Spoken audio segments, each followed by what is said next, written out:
rồi.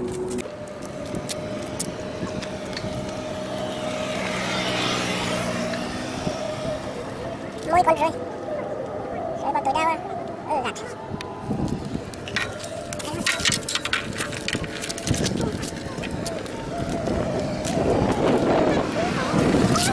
Anh đang tao buồn.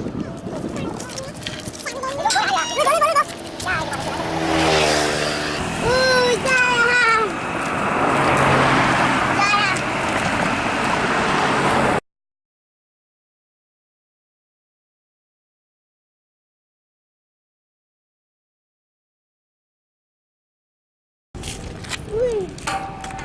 ơi.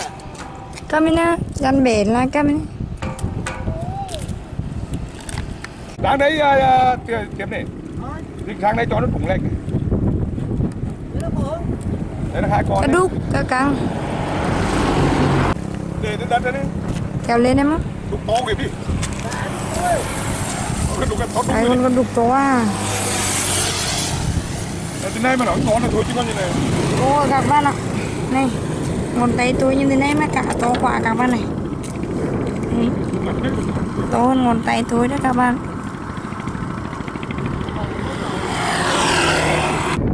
Xuân ơi.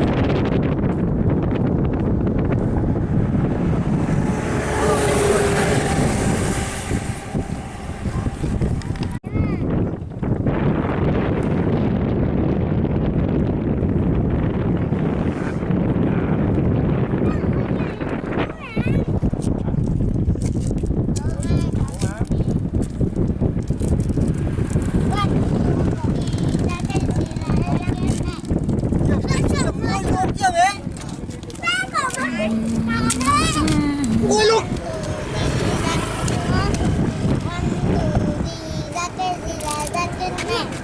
Cái hỏi này, cái hỏi quay.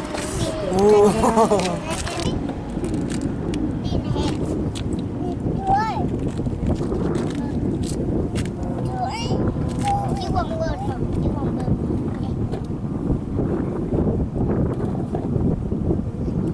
Một cân cầu là mình cầu bạc, mình bán cái gì?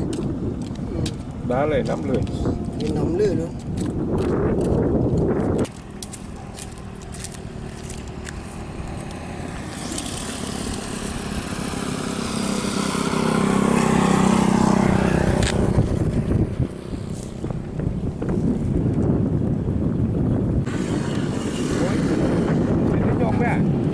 Cá to quá các bạn ạ.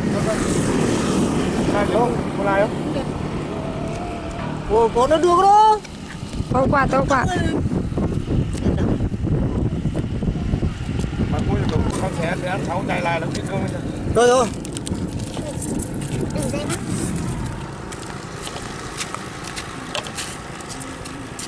Nó một ngoặc môi. Ăn cả vậy là cơm. Ăn gì? Dư rồi hả?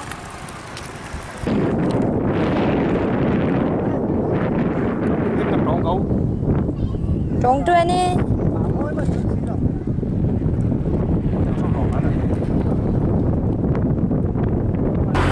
Con đục con trắng này. Con đục con trắng này.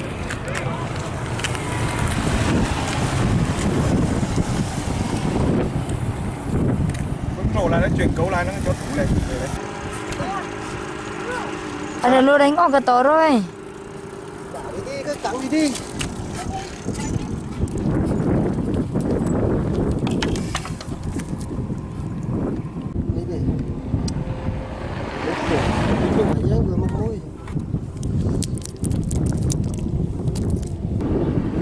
Miếng thì nhỏ mà ham ăn quá.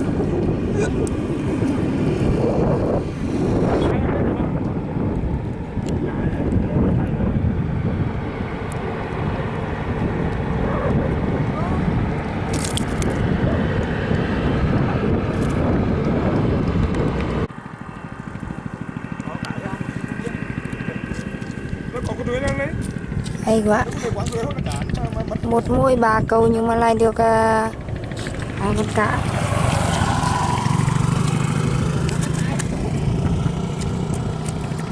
Ôi trái ăn đủ đi. Lúc tối. Trời ơi. Thanh qua 60 phút nha các bạn. Và đúc ơi. Đúc lê kìa. Lê thì chứ ta câu trở lê cái cho ta chuyện nào nó lại mất đúc nữa đấy. Chào ơi. Đúc được 10 con gì ăn là một con là gì mua 10.000 nha.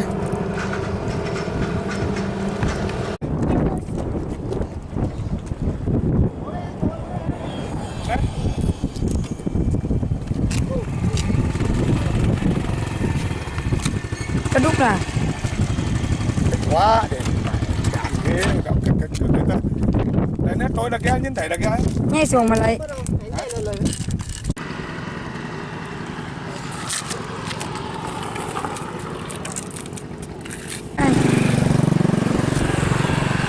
xuống ấy xuống lại Cả nhau rồi. Ủa cái bung có cũng cải tổ à. Ui, tối còn chỉ tăng tăng tăng. Wow. đi rồi con Có gì tăng tăng trong bụng của con cá cái này. ôi tôi Đây. cái nhỏ này to tao cầm cho bù cái Tao à. Ui. wow. Được chén trong cơ thể.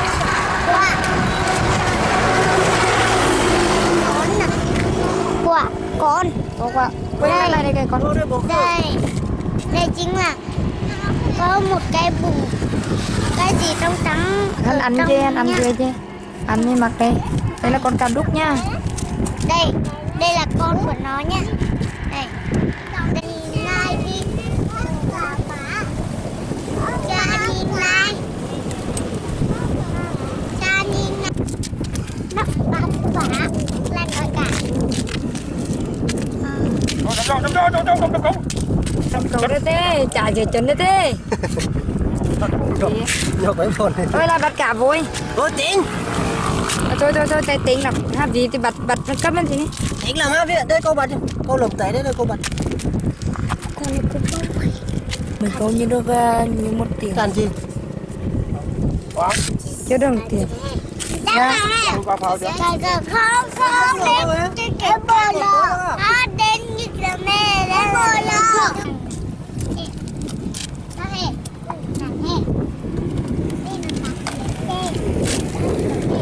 đau rơi đâu đây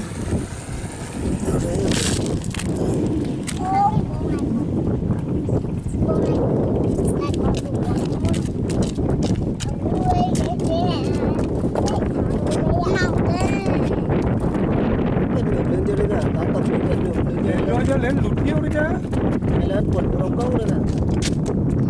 chuyện đó còn thằng chạy về rồi đấy Thằng không? còn thằng chạy nó về Lúc tố ghê. Nếu ăn sẵn mà đi cấu nè, đi cấu nó bán cho phút cầu bao nhiêu, cho cậu ả ấy, đi ra. Cấu lâu chênh. Bán cho phút đó. còn nó nhọc quá đi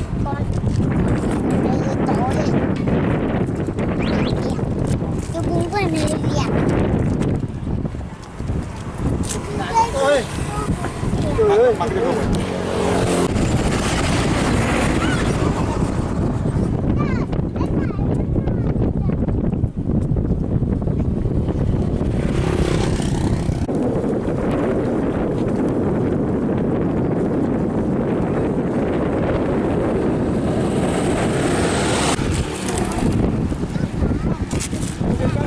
đẹp nhất thì Em mới bạc cái này chứ một to rồi đấy.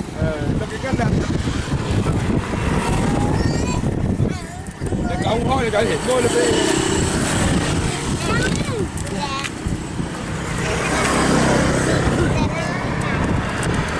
Mua rồi.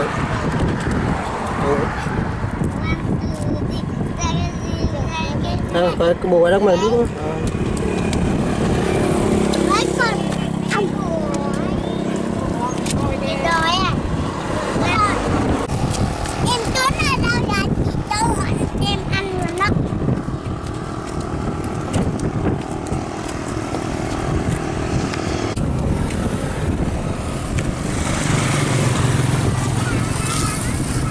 mật môi à mới gì đấy con gì đấy môi rơi đó ôi con gì gồm rưới nó một sâu vào đấy rồi con đây là con gì đây không sâu biển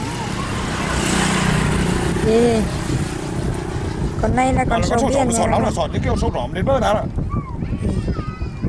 Gáy gáy đây này. Sấu vẫn bin mặc đây à? thôi không?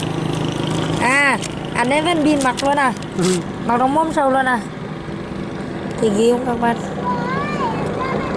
Thằng ơi, em đập chim bò luôn. Ông ơi, đập gì vậy?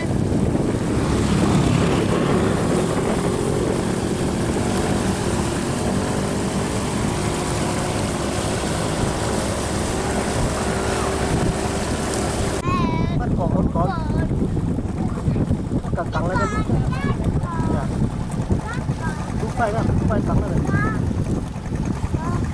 cắn lên Một con rúc con căng. đấy con cắn đấy nó nhỏ vậy Tấm nghe còn cái rúc à? mà to đủ đó ai nuôi núng nên nó ra làm to táng rồi đâu cả táng nuôi cái ra cầu nuôi anh đòi nuôi cho đòi to được cái tổ đi làm được đâu mà có cái đục to to đờ đờ thì